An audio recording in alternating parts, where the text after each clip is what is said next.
سجدہ جسے تو گرا سمجھتا ہے، ہزار سجدوں سے دیتا ہے آدمی کو نجات۔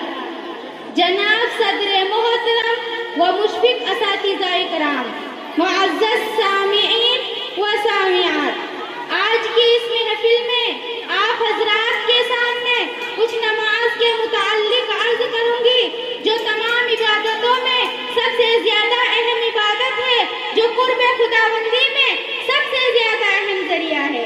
دعا کریں اللہ تعالیٰ مجھے صحیح کہنے اور ہم سب کو اس پر عمل کرنے کی توفیق عطا فرمائے، آمین۔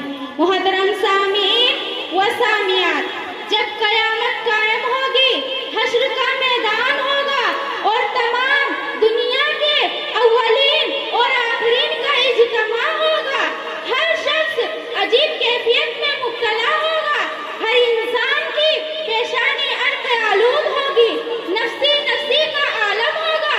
قرآن نے اس کا نقشہ عجیب انداز اور اچھوتے طرز سے کھینچا، فرمایا یوم یفر المرء من اخیہ وامہ وابیہ وصاحبتہ وبنیہ لکل امرئ منہم یومئذ شأن یغنیہ وجوہ یومئذ مسفرہ ضاحکۃ مستبشرہ ووجوہ یومئذ علیہا غبرہ ترہقها قترہ اولئک هم الکفرۃ الفجرہ۔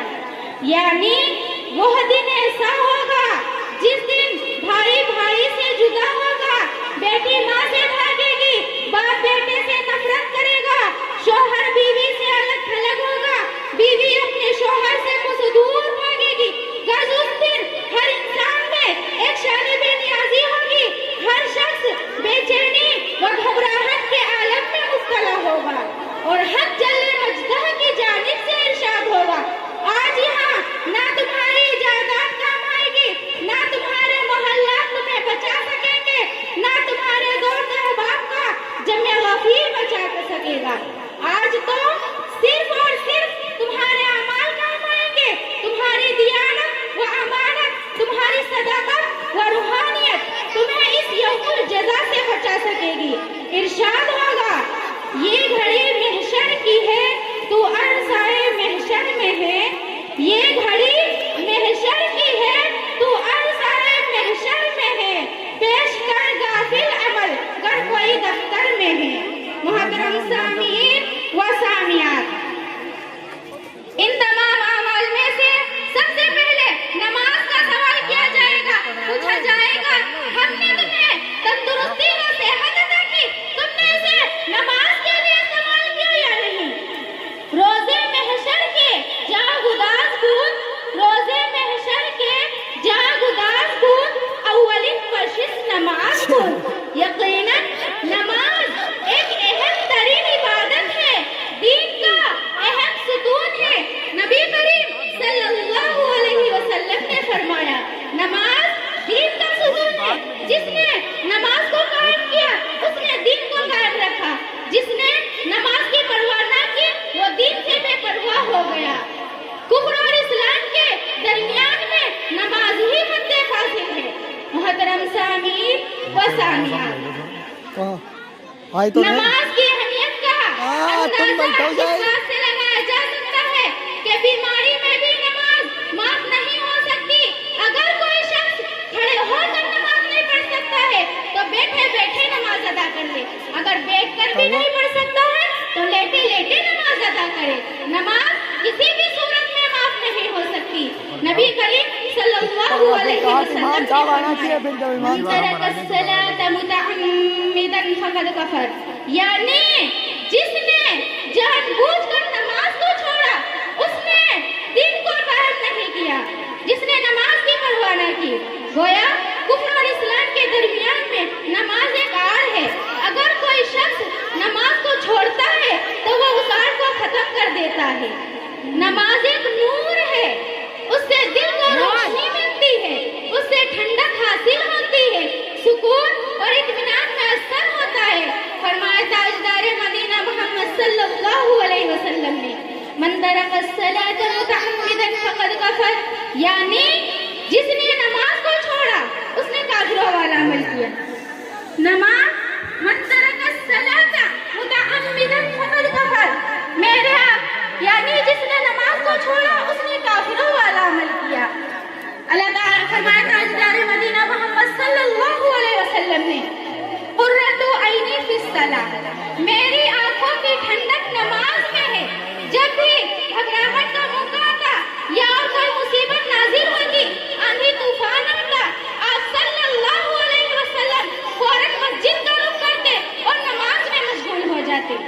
محترم سامعین، اللہ تعالیٰ نے قرآن کریم میں بہت سے مقامات پر نماز پڑھنے کے لیے نہیں بلکہ نماز کو قائم کرنے کے لیے کہا ہے. ساتھ ہی ساتھ ایک بات اور گوشے گزار کر دوں جس سے معلوم ہوگا کہ اس کی اہمیت کس قدر ہے اور ہم اپنے فرض منصبی سے کس قدر دور ہیں. اللہ تعالیٰ نے ارشاد فرمایا اقیم الصلاۃ، یا یوں فرمایا اقیم الصلاۃ، یعنی نماز قائم کرو. اس کا مطلب یہ ہے اگر کوئی شخص نماز کو چھوڑتا ہے، اس کا مطلب یہ ہے نماز کو چھوڑتا ہے. اللہ تعالیٰ نے کہا 5 وقت، اگر کوئی شخص 5 وقت نماز پڑھتا ہے لیکن دوسروں کو اس کی تلقین نہیں کرتا، اپنے گھر والوں کو، اپنے بیوی بچوں کو، رشتہ داروں کو، عزیز و اقارب کو نماز کا حکم نہیں کرتا، تو وہ نماز کا قائم کرنے والا نہیں ہے. اس کے مرنے کے بعد پھر اقامت نماز نہیں ہوگی.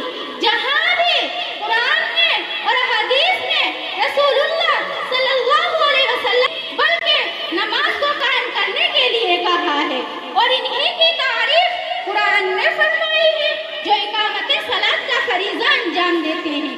فرمایا یؤمنون بالغیب واقیم الصلاۃ. اسی لیے جہاں ہمارے لیے یہ بھی ضروری ہے کہ ہم نماز پڑھیں، وہیں ہمارے لیے یہ بھی ضروری ہے کہ ہم اپنے گھر والوں کو، اپنے بیوی بچوں کو، اپنے رشتہ داروں کو نماز کا حکم دیں. ہم اس بات سے کتنے غافل ہیں؟ اپنے گریبانوں میں جھانک کر دیکھیں، اپنے گریبانوں میں جھانک کر دیکھیں، ہم اس بات سے کتنے غافل ہیں. ہماری اولاد سینما میں، تھیٹروں میں، ناچ گانوں کی محفل میں، عشرت قدوں میں خوب دھوم دھڑاکے سے جاتی ہے، ہم انہیں منع بھی نہیں کرتے. ہم جہاں ذکر و اشغال کی مجلس میں بیٹھتے ہیں، ہمارے ماتحت ہماری مائیں، بہنیں چغلی، غیبت، بہتان اور بیکار قسم کی باتوں میں مشغول رہتی ہیں، لیکن ہم انہیں کبھی منع بھی نہیں کرتے. ان کی آخرت کا ہمیں کبھی فکر لاحق نہیں ہوتا. اللہ تعالیٰ آج ہمارے پورے معاشرہ سوسائٹی کا یہی حال ہے.